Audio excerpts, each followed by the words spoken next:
కథానాయకుడిగా వెండితెరకు పరిచయమైన విలన్ గా నిలదొక్కుని మళ్లీ హీరోగా సత్తా చాటాడు గోపీచంద్. శౌర్యం తర్వాత ఈ యువ హీరో కెరీర్ లో ఎదురుగాలి ప్రారంభమైంది.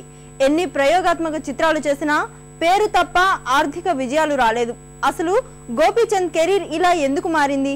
దానికి కారణం తప్పుటడుగులా? పాలు తాగే పిల్లాడిగా ఉన్నప్పుడు మమ్మను దన్నినా, అమ్మ కొట్టలే. మీసు మొలగానే మయ్యన దన్నినా, వాడు కొట్టలే. వాణ్ణి ప్రాణాలతో వదిలి రావాల్సింది కదన్నా, అక్కడే నువ్వు వాణ్ణి నరికేదేంద్రా? వాడే చేస్తా అన్నాడు 10 సార్లు దానికోసం. ఇప్పుడు గాడిని చంపినాననుకో, కా బద్మాష్ గాడు దాని ముందు హీరో అవుతాడు. వాడు హీరో అవ్వకూడదు.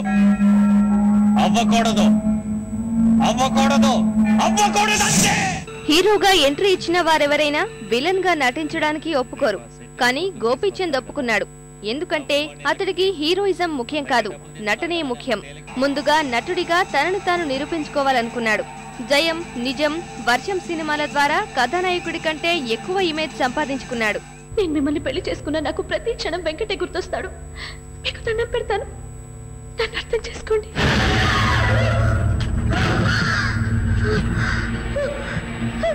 ఏంటి అర్థం చేసుకునేది?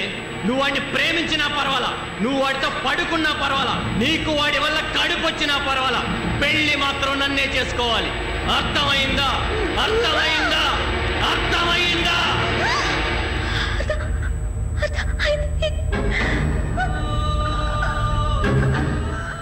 కథానాయకుడిగా యజ్ఞంతో గోపీచంద్ ప్రస్థానం మళ్లీ ప్రారంభమైంది.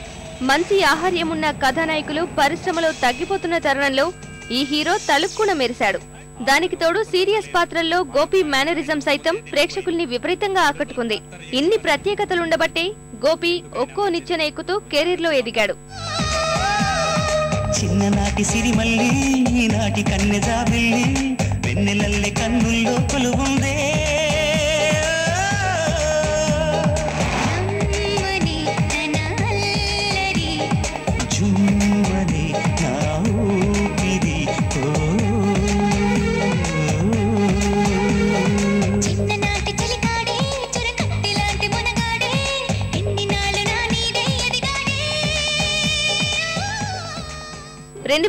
లో వచ్చిన శౌర్యం గోపీచంద్ కెరీర్ లో భారీ హిట్ గా నిలిచిపోయింది.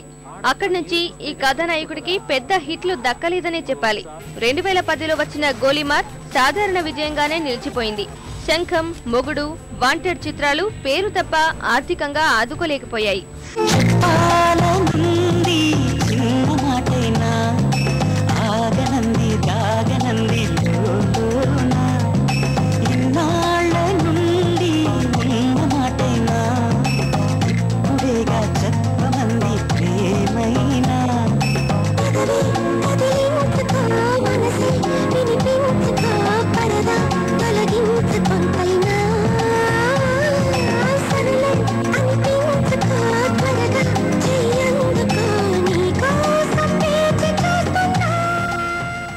దీనికి కారణం గోపీచంద్ ఒకే విధమైన పాత్రలు చేస్తుండడమే అనేవారు లేకపోలేదు.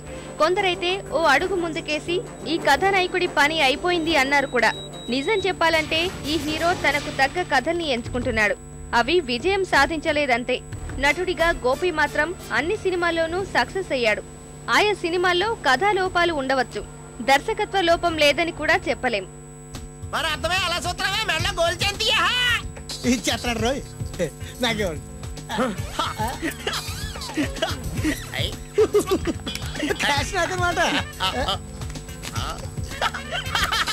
ఇదేటండి చూడు, ఏంట్రా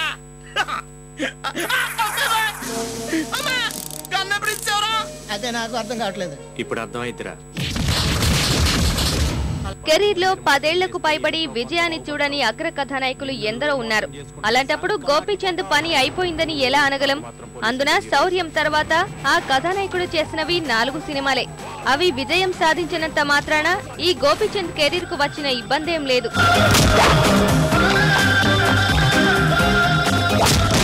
పోలీస్ డిపార్ట్మెంట్ అంటే ఏమనుకుంటున్నావురా? పైన ప్రెషర్స్ వల్ల పట్టించుకోం కానీ పట్టించుకోవటం అంటూ మొదలు పెడితే ఆ దేవుణ్ణి కూడా పట్టుకుంటాం. తొలి సినిమాకే తడబడిన విలన్ గా ఆ తర్వాత హీరోగా నిలదొక్కున్న గోపీచంద్ ఒకే తరహా కథలు ప్రయోగాలు చేసిన తప్పటడుగులే తప్ప తప్పుటడుగులు వేయలేదు. ప్రస్తుతం పోలీస్ ఆఫీసర్ గా నటిస్తున్న ఈ కథానాయకుడు విజయం కోసం కసిగా కృషి చేస్తున్నాడు. నయనతార కథానాయికగా నటిస్తున్న ఈ ప్రాజెక్టుకు భూపతి పాండ్యన్ దర్శకుడు. ఇది తన కెరీర్ ను మళ్లీ గాడిలో పెడుతుందని గోపీచంద్ నమ్ముతున్నాడు.